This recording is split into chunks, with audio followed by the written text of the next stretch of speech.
Thank you to my patrons. Your generosity and commitment to my work is astonishing. I sincerely appreciate it. So in this episode, guys, I'm going to delve into these comments and critiques that I received last week. I'm going to delve into the reasons why I am the most annoying non-religious person in this particular episode. And I'm going to eat some humble pie. I'm going to point out where I still think I'm right, but I'm also going to highlight the areas where I think I could have done a better job. And at least one area where I was actually, I think, mistaken upon reflection. I certainly could have explained myself better. Look, I didn't give him a fair shake on that particular point, and thank you to that commenter, and to many other commenters I might add, who brought that to my attention. You've definitely shifted my intuitions on this topic, and I have to own it and admit that it might actually, given Tyson's aims, be better for him to avoid the aim.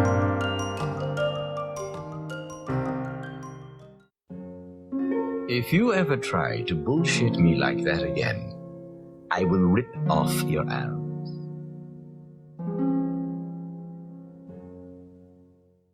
Hey everybody, Magic Skeptic here, and don't worry, the video is about to begin. I just wanted to take a moment to make you aware of my Patreon, the link for which can be found in the description below.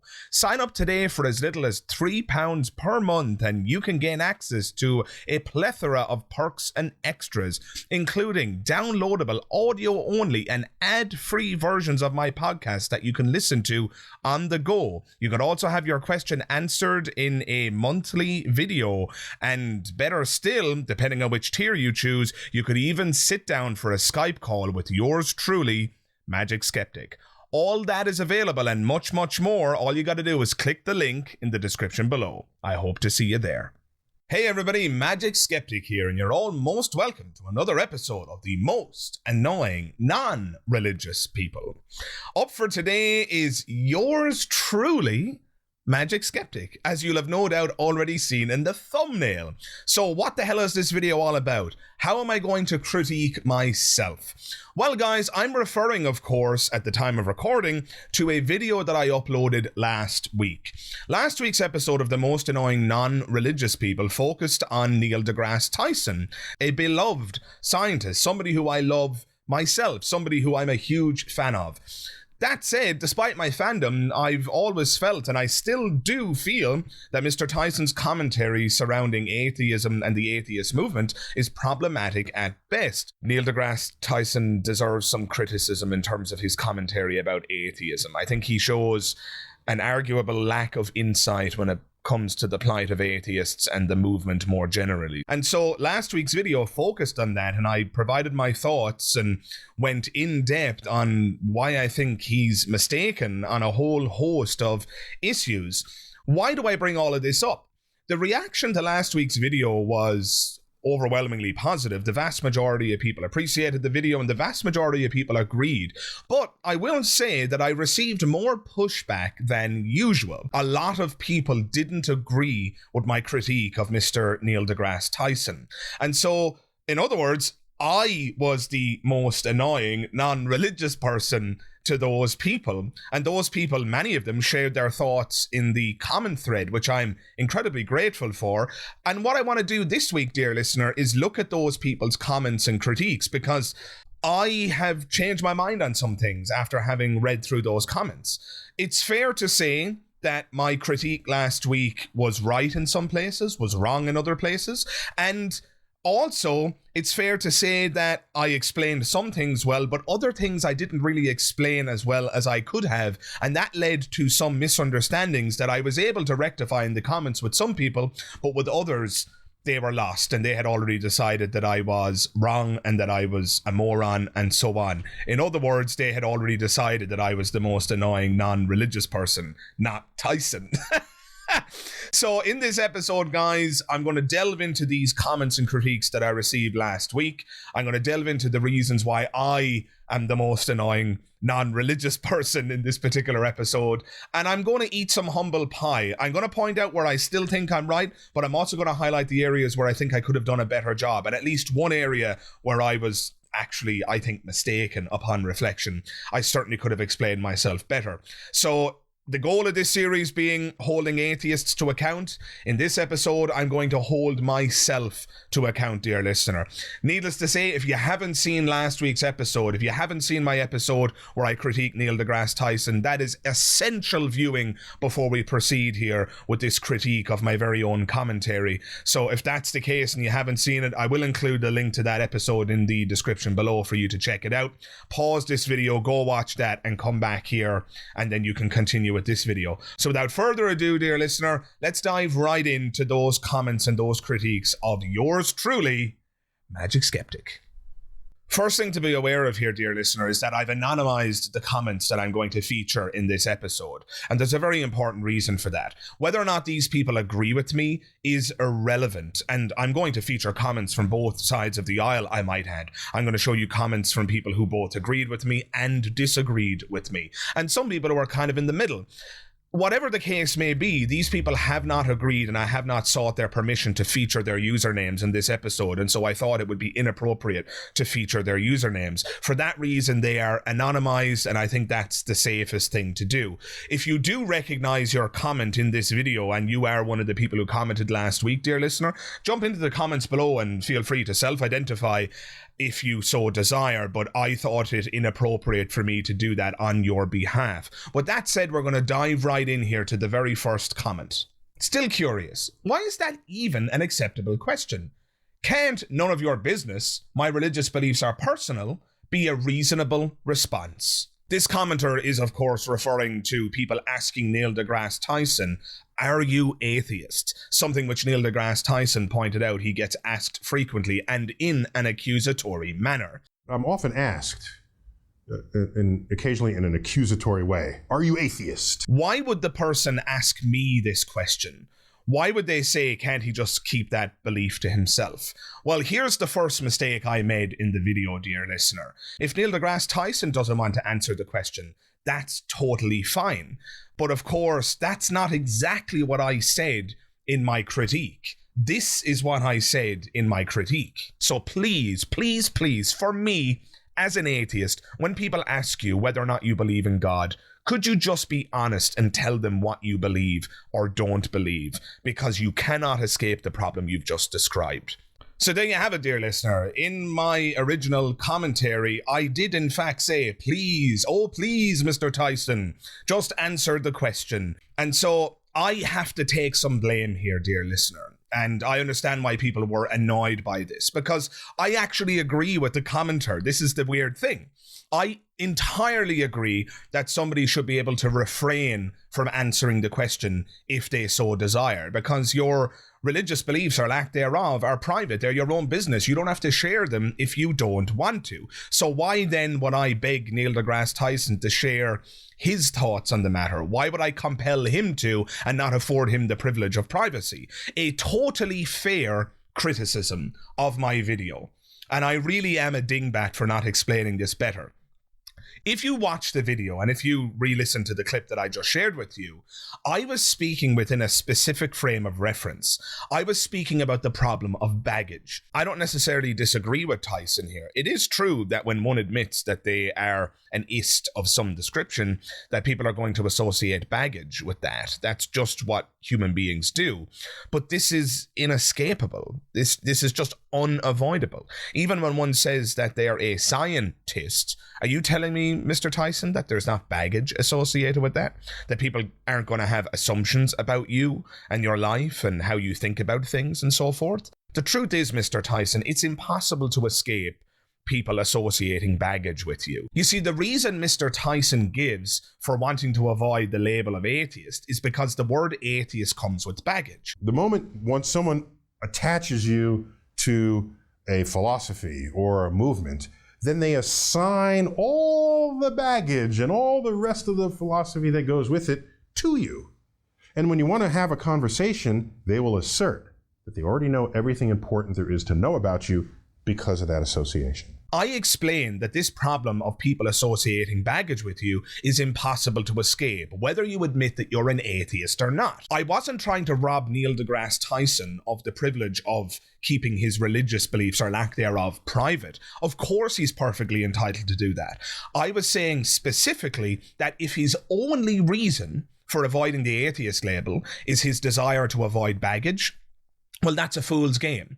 It's an impossibility. You cannot avoid the problem of people associating baggage with you. He's already carrying all of the baggage associated with all of the other labels he adopts. What harm is it to have one additional piece of baggage when he's already kind of adopted that baggage by identifying as a scientist, which leads many people to assume you're an atheist anyway. When somebody identifies as a scientist, people will naturally assume that that person is an atheist of some description. So by identifying as a scientist, he might actually be identifying as an atheist by extension. And as another commenter pointed out on the video last week, even by identifying as an agnostic, there are many religious fundamentalist and evangelical types that have already put you in the category of atheist anyway, because they hear agnostic and they instantly just come to the conclusion that, well, you're obviously not an active believer in God then. You obviously don't follow Jesus Christ and you don't treat him as your Lord and Savior, so you're going to hell. You're destined for hell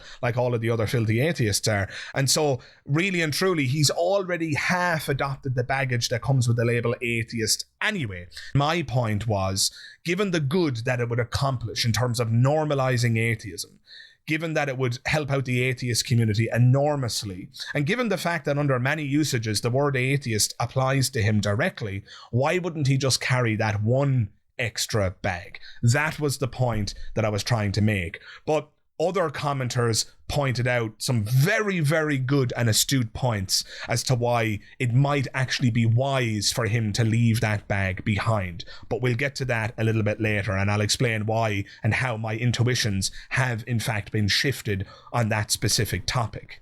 In any case, I explained that very poorly. And let me clarify now for the record.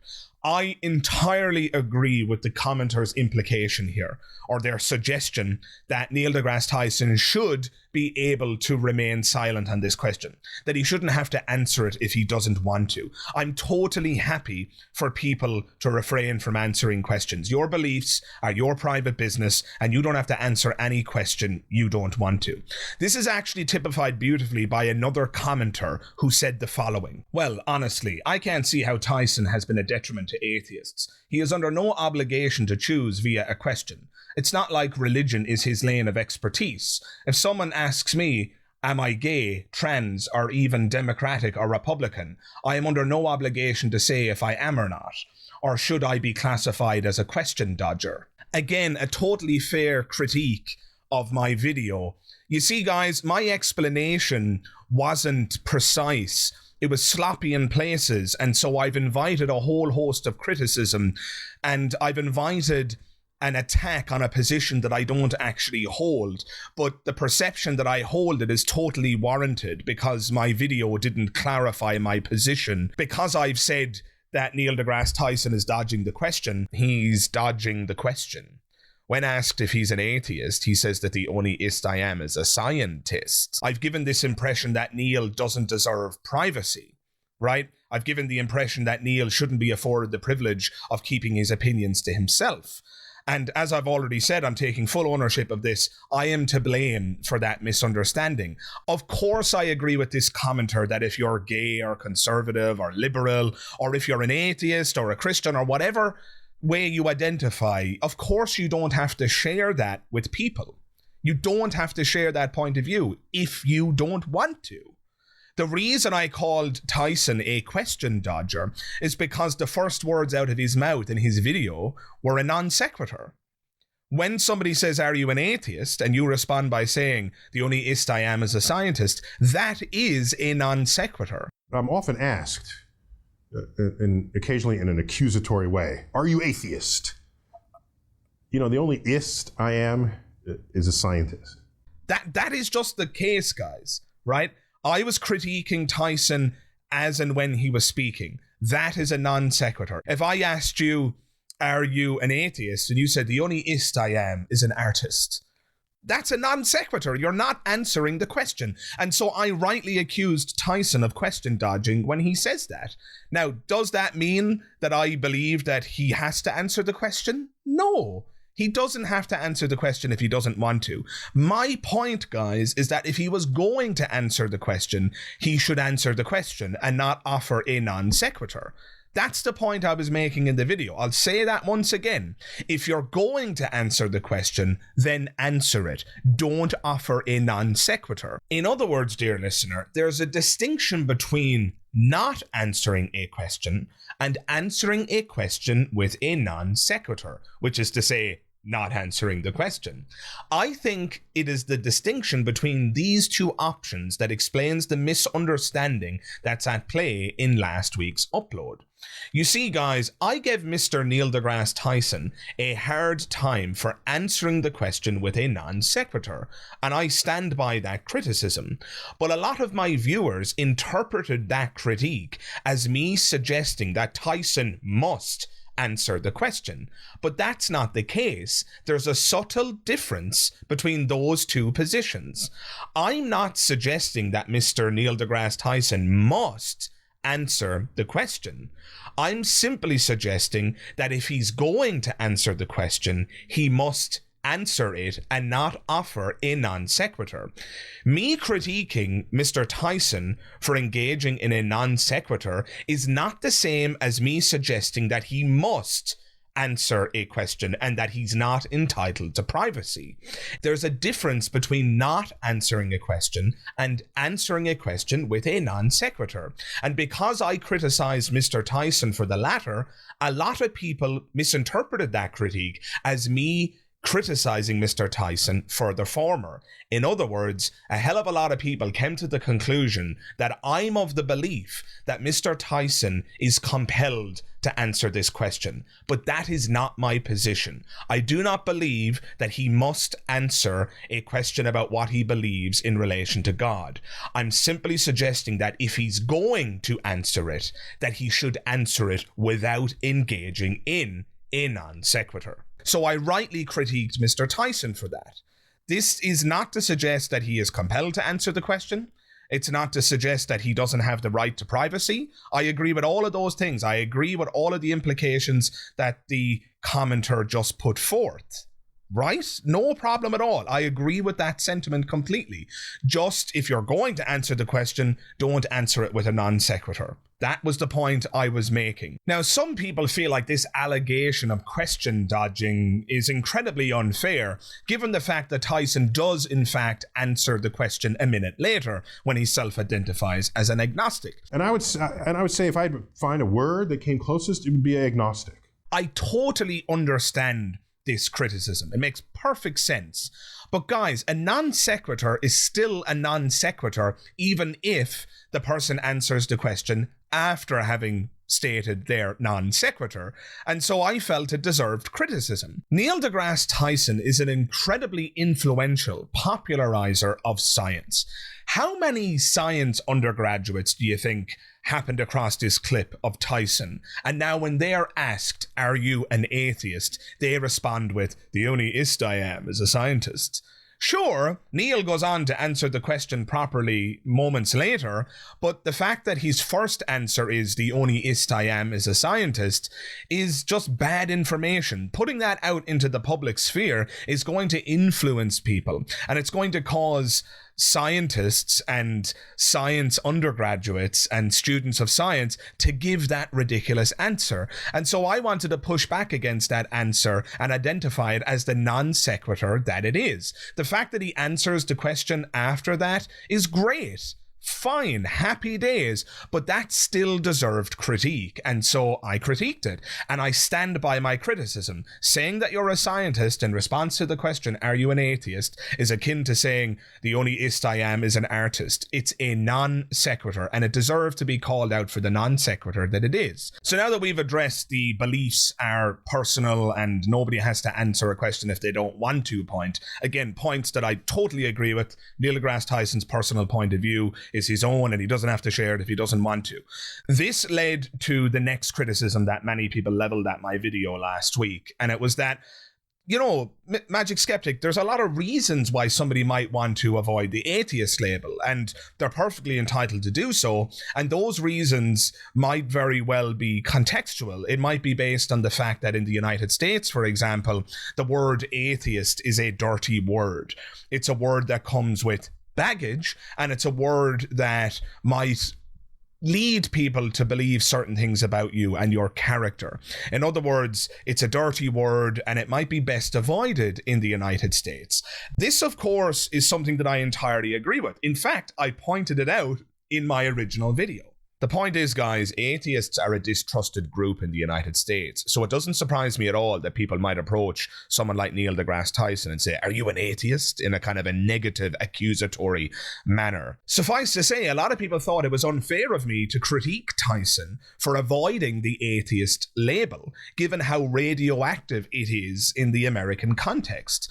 And so, before I respond to this criticism, let me just read one of the commenters who perfectly encapsulated this criticism. Have a look. "I'm sorry, Dara, but I think you missed the mark on this one. I've heard him say basically the same in another video. I think it was a Joe Rogan podcast. Try to find it because I think it is a bit more clarifying. And at first, my reaction was quite similar to yours, but then I realized what he meant. If you are a public figure like himself and you go around identifying as an atheist, people are going to assume that your goal is to push the idea of God's non-existence onto them. And he finds it easier to educate if his listeners, some of whom might be creationist, don't feel they need to be on guard for atheism smuggling. Now, you might say that such baggage is unfair, but the fact is that the atheist movement and its most vocal representatives, most of whom are great guys, don't get me wrong, have added baggage to the term. And if he feels that the baggage doesn't apply to him, he has the right not to use the term. I've heard people who are vegans or vegetarians describe that descriptively rather than using terms vegan or vegetarian because they don't want to be assumed to be militant vegans, the kind we know exists today. And as the users of the English language, I think they are allowed to do that." And another commenter said the following: "I really like Neil deGrasse Tyson and respect him. I love his show Star Talk and regularly listen to it. Nevertheless, he is only human and not above reproach. I think you make some great points and I somewhat agree, but let me offer a counterpoint. The word atheist is an extremely politically charged word in the United States, unfortunately. You are considered by a wide swathe of Americans as not a real American if you are an atheist. For someone who has a position where he is trying to make inroads to all communities, including those in the Bible Belt, where science illiteracy is extremely high, the ambiguity of agnostic, not atheist, allows him to have a greater reach into an otherwise insular group of people. If he can bring the light of science to these communities in particular, then once the free thought takes hold, they can seek out answers on their own terms and seek out more outspoken atheists. Those same atheists, however, will never get a foothold with those communities without someone like Neil deGrasse Tyson to first crack the surface." So as you've just heard, this is an excellent summary of the critique we're now exploring. And I must admit, I didn't focus on this in my original video, and it's an excellent point. There are, in fact, many good reasons why Neil deGrasse Tyson might avoid the atheist label in the context of the United States. And so, again, I have to hold my hands up and say, you're right. You're absolutely spot on. This critique is excellent. It is a really, really perceptive and observant critique. I think perhaps you're right. Maybe it is better for people like Neil deGrasse Tyson to avoid the atheist label. It is in fact fair to say that, well, I mean, it's entirely possible, isn't it, that Neil deGrasse Tyson might actually achieve more while avoiding the atheist label. The commenter here is probably spot on. In many people's minds, if Neil deGrasse Tyson were to self-identify as an atheist, they might be suspicious about him engaging in what the commenter calls atheist smuggling. In other words, they might be worried that he's trying to smuggle atheism into his scientific talks and presentations and so forth. So, you know what? I have to take this on the chin. This is a totally fair critique. There are, in fact, very good reasons for Mr. Tyson to avoid the atheist label. But just to put some kind of a defense in place for myself, the reason it's important for me for people to use the atheist label is that it helps to normalize atheism. My concern, guys, is that if notable figures like Neil deGrasse Tyson continue to avoid the atheist label, well, then things are never going to change.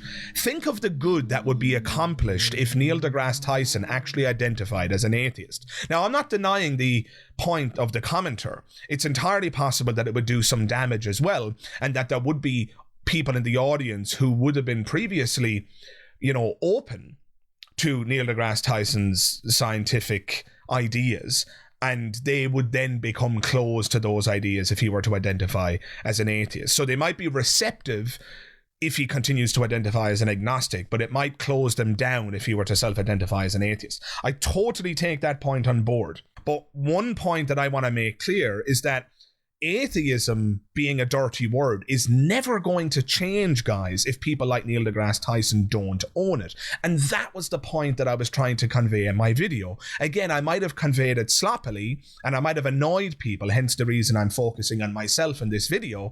But that's the point I was trying to make, guys. I hope that makes sense. How are we ever going to take the word atheist and turn it into a positive word? How are we ever going to denude atheism of these awful, perceptions? How are we going to get rid of that negative and unpleasant baggage if we just continue to treat the word like it's radioactive? If we just continue to avoid it, and if public figures who the label might very well apply to, and as I said in the previous video, it depends on your definition, under my usage of atheism, Neil deGrasse Tyson certainly counts as an atheist because he doesn't have an active belief in God, but I'm totally happy for him to identify as agnostic because people can define words differently. Under some usages of the word agnostic, even I'm an agnostic, as I pointed out in the previous video. But the thing I'm hoping for, guys, is the normalization of atheism. Atheism is going to continue to be a dirty word in the United States unless people start using it. Unless people like Tyson, who are clearly lovely, upstanding, decent human beings, if people like him, if notable public figures don't start using the word atheist and start adopting atheism and admitting that they're atheists, depending on the usage, well then, guys, the word atheist and the movement of atheism is going to continue to be perceived as unpleasant. It's going to continue to be perceived as this dangerous, nefarious force. We need people like Tyson to identify as atheist in order to help change the meaning that's attached, or the baggage that's attached to the phrase or the word. So in summary, just to put a neat bow around this criticism, I entirely agree with the commenter that if Neil deGrasse Tyson is trying to popularize science and he's trying to help scientific literacy along in the United States, it might actually, tactically speaking, in the current political and social climate,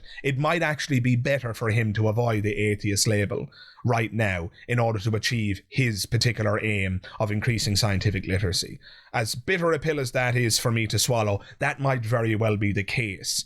But that case is in tension, or at tension, or at odds with my goal, which is to normalize atheism. And that ain't gonna happen if public figures like Tyson continue to avoid the atheist label and treat it like it's radioactive. The only way we can normalize atheism and change it so that the word atheist ceases to be a dirty word is if people who are lovely like Tyson accept that the label may in fact apply to them.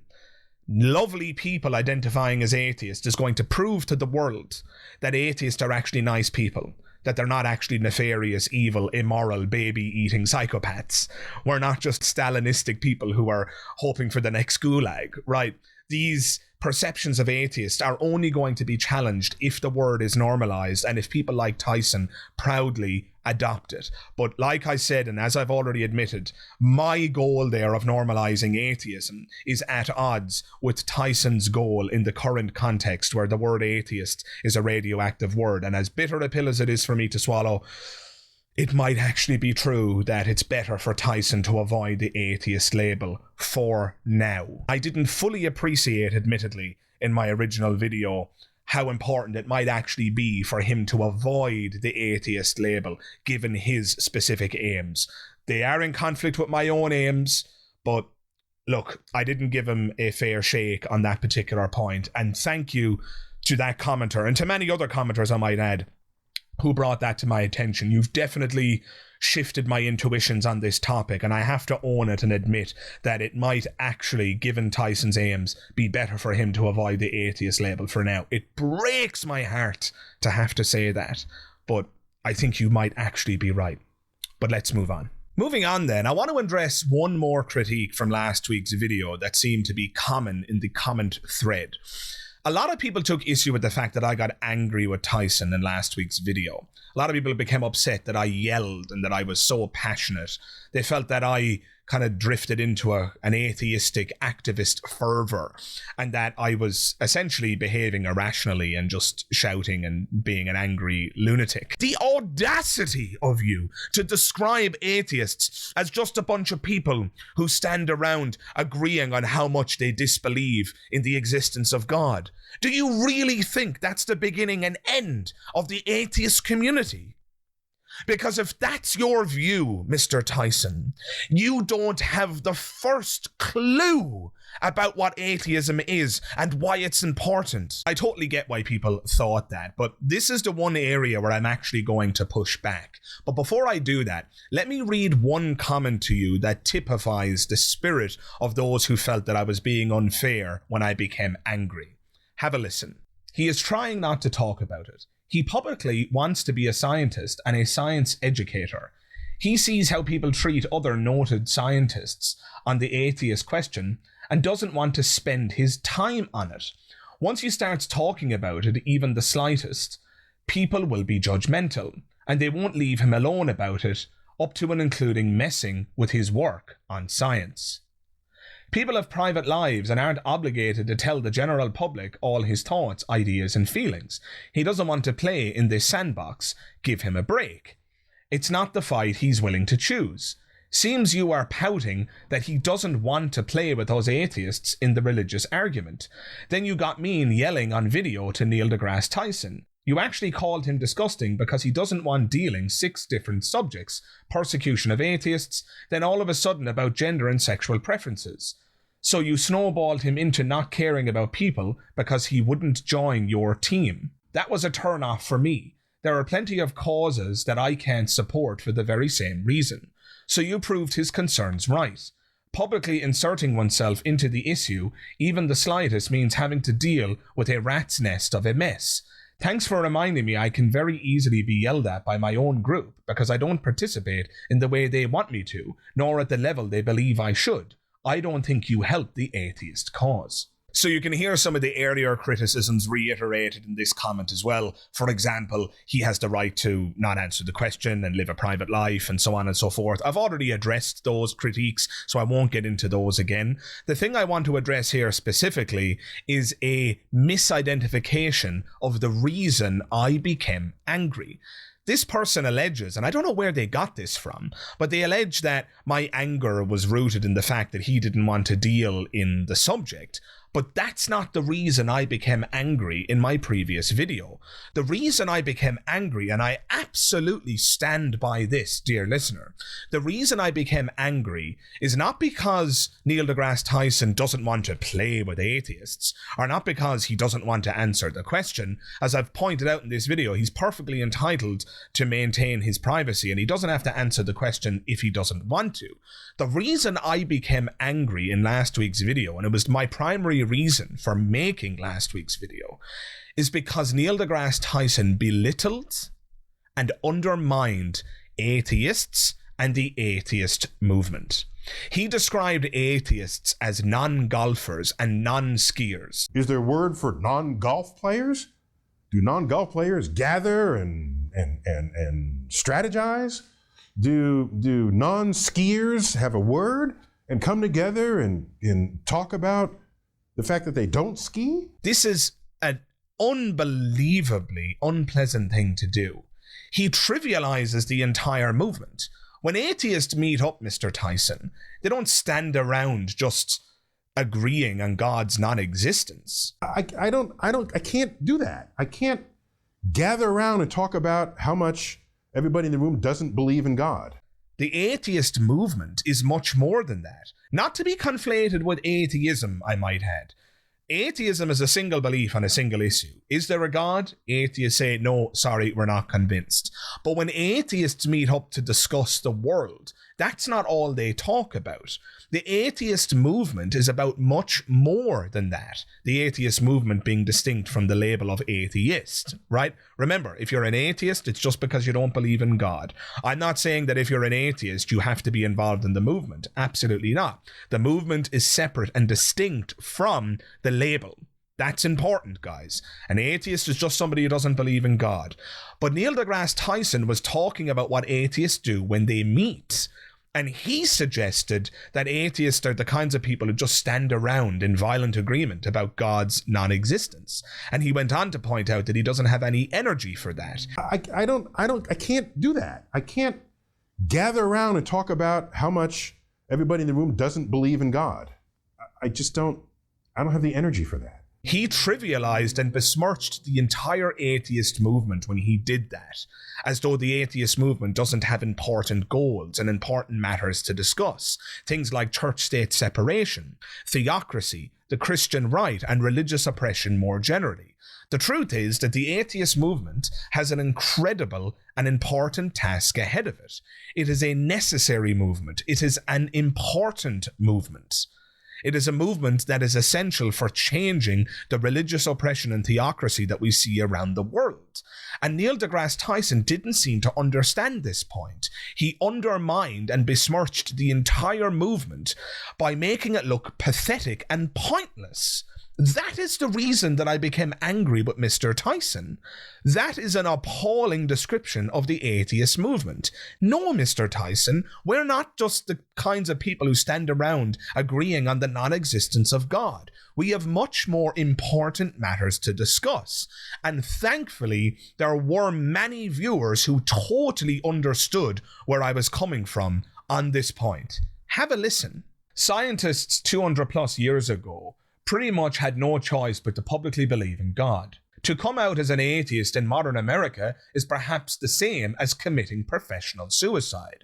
I'm merely a public librarian in the UK myself, and most of my co-workers and public are Muslim.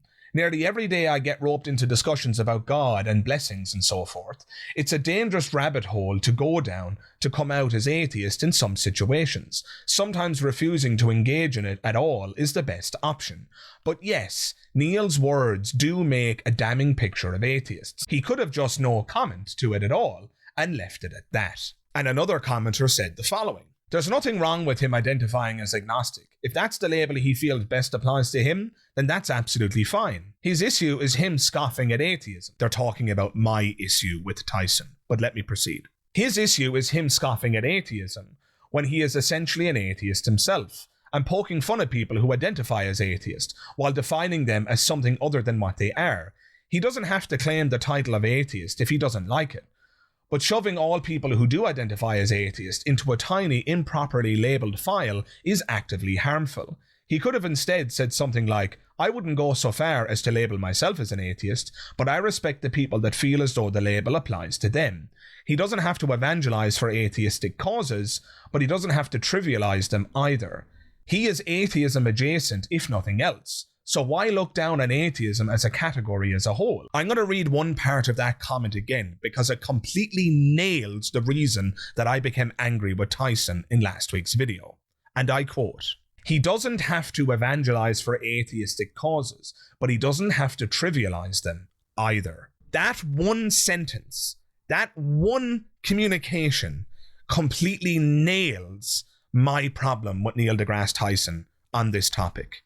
So while I have agreed and conceded certain points in this video, and I've agreed that I am absolutely, no question, the most annoying non-religious person in certain people's minds as a consequence of the video I uploaded last week, all of that acknowledged and that conciliatory tone established, I will not concede on this point.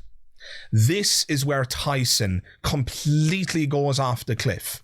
Yes, I'm happy for him to refrain from answering the question. Yes, I'm happy for him to avoid the atheist label because it's radioactive in the United States. You can do those things, no problem, Mr. Tyson. But while you're doing it, could you please avoid trivializing the atheist movement? That is appalling. And it is the primary reason I made last week's video. And as I've already said, I stand by all of those comments. No, we're not asking you to go to atheist conferences and stand up and say that there isn't a God. We're not asking you to go out and have debates with theists and spend your time on that. I get that you're busy, no doubt. Nobody's asking you to do that. But please, And this has no energy cost in you whatsoever. Please stop trivializing the atheist movement. Neil deGrasse Tyson's comments on atheists and the atheist movement are inappropriate at best, but they're ignorant and potentially harmful at worst. A lot of people in the comments last week couldn't understand where I was getting the harm point from. But think about it. Atheists, according to the data, are already one of the least trusted groups in America. They're already one of the least trusted groups. Does it help or harm the movement when notable and popular scientists come out and allege that atheists are just people who gather around in rooms and stand about agreeing violently on the non-existence of God? Does that help or harm the movement? What do you think, dear listener? When you describe atheists as being akin to non-golfers and non-skiers, an obvious trivial description, does that trivialize the movement or does it help the movement? Does that help the movement or does it harm the movement, dear listener? When you call the atheist movement the non-golfers movement or the non-skiers movement? Because I'm pretty sure that the non-golfers movement is a ridiculous, pointless one, a pathetic one. I'm pretty sure that the non-skiers movement is a pathetic and trivial one as well. So when one compares that to atheists, tell me, dear listener, does that help the movement or harm the movement? Is that good press for the movement or bad press for the movement? So to all of the people who couldn't understand why I'm alleging that Neil deGrasse Tyson is hurting or harming the atheist movement, that's where I'm coming from, folks. This clearly harms the atheist movement. It's bad press. It makes it look like atheists are just pathetic, pointless idiots who meet up about nothing, who meet up to discuss the non-existence of something. That's not what we do. Atheists have compelling and important matters to discuss, matters that are relevant to a whole host of people. I would join the non-skiers club if skiers were immiserating people in the world. If homosexuals were being immiserated and made feel guilty about their nature as a consequence of the behaviors and the hegemony of skiers, then I would join the non-skiers club. If children were being indoctrinated and being taught anti-scientific ideas, something which you care about a great deal, Mr. Tyson, if skiers were responsible for that, if skiers were responsible for the indoctrination of children and the promotion of anti-scientific nonsense, well then I, Mr. Tyson, would be willing to join the non-skiers club.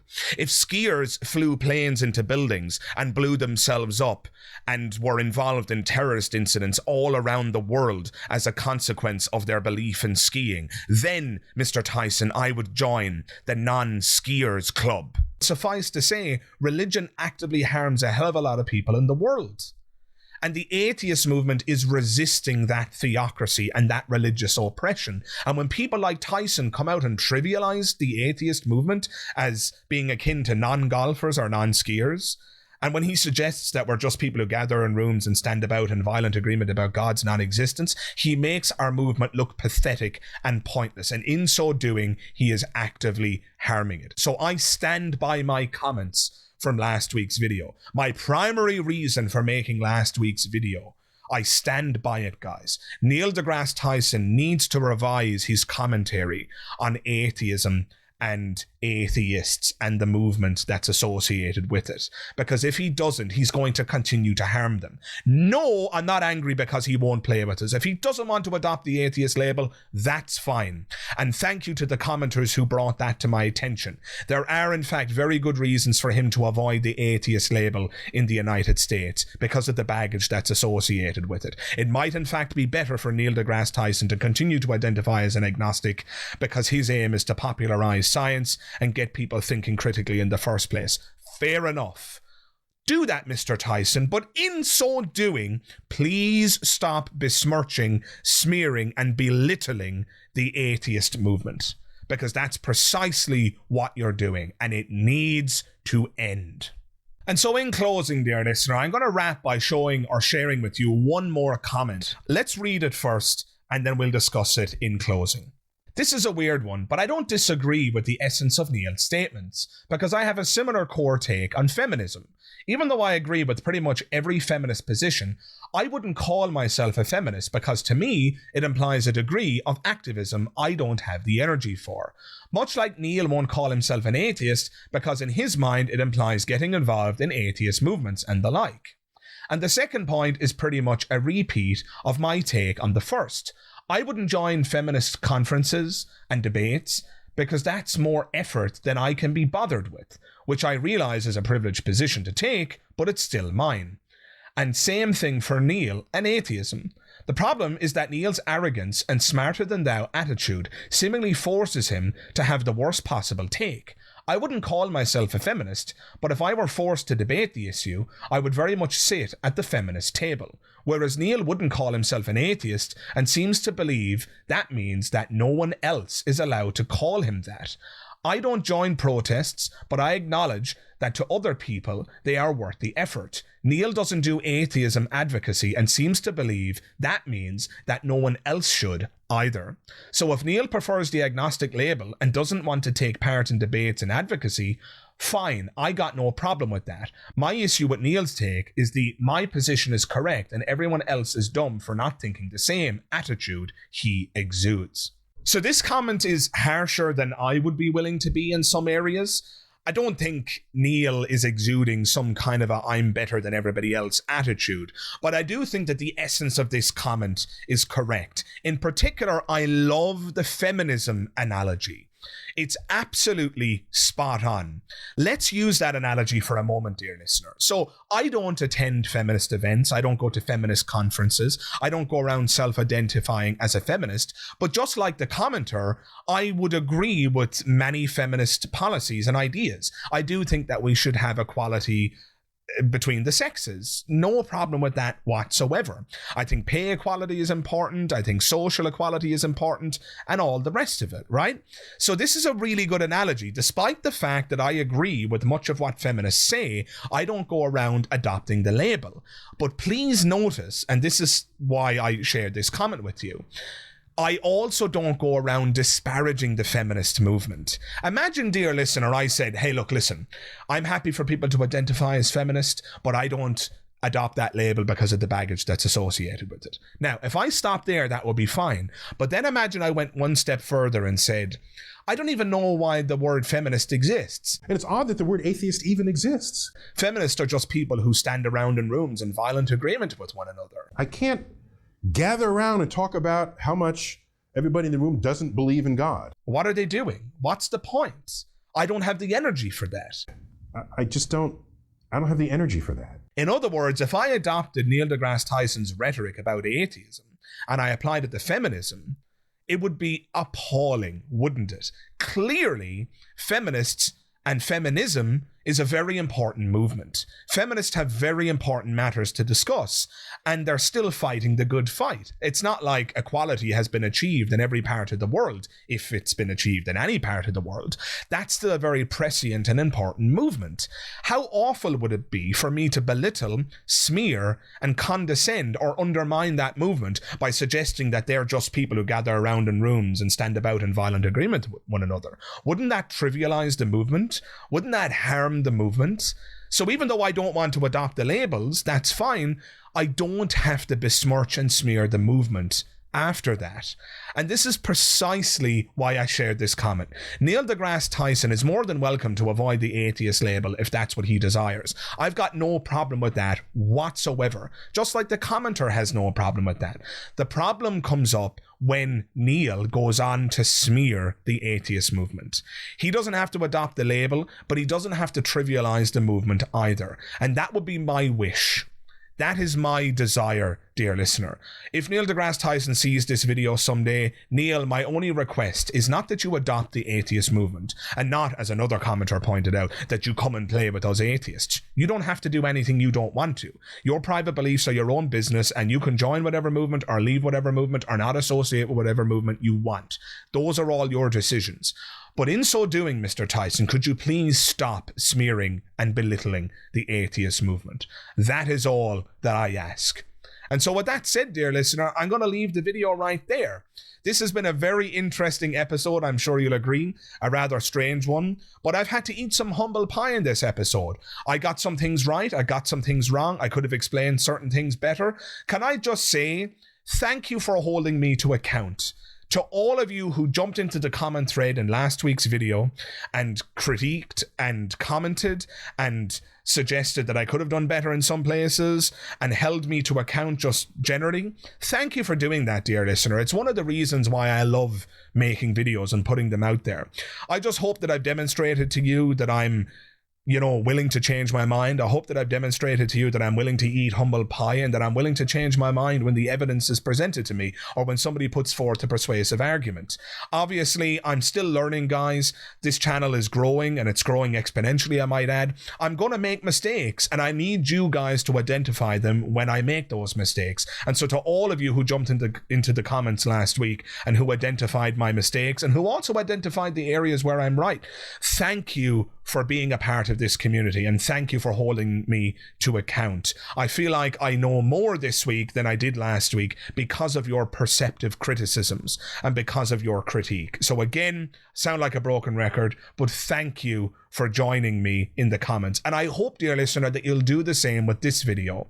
Now that I've refined my criticism, now that I've admitted where I'm right and where I'm wrong and where I could have done better and where my explanations were sloppy, etc., I hope you'll jump into the comments below on this week's video as well and tell me whether or not you agree with my new refined criticism of Neil deGrasse Tyson. Do you still disagree with me? Let me know. Could I have done better with this video in terms of clearing things up? Again, let me know. Or perhaps now, as a consequence of this refinement, we're in violent agreement. And if so, again, let me know.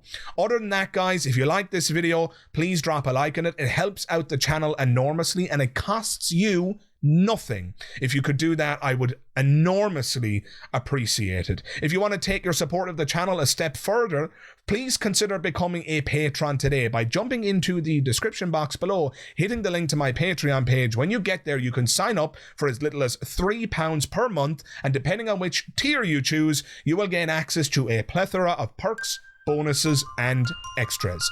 In closing, thank you very much for watching this episode, and I hope to see you in the next one. All the best. Bye-bye.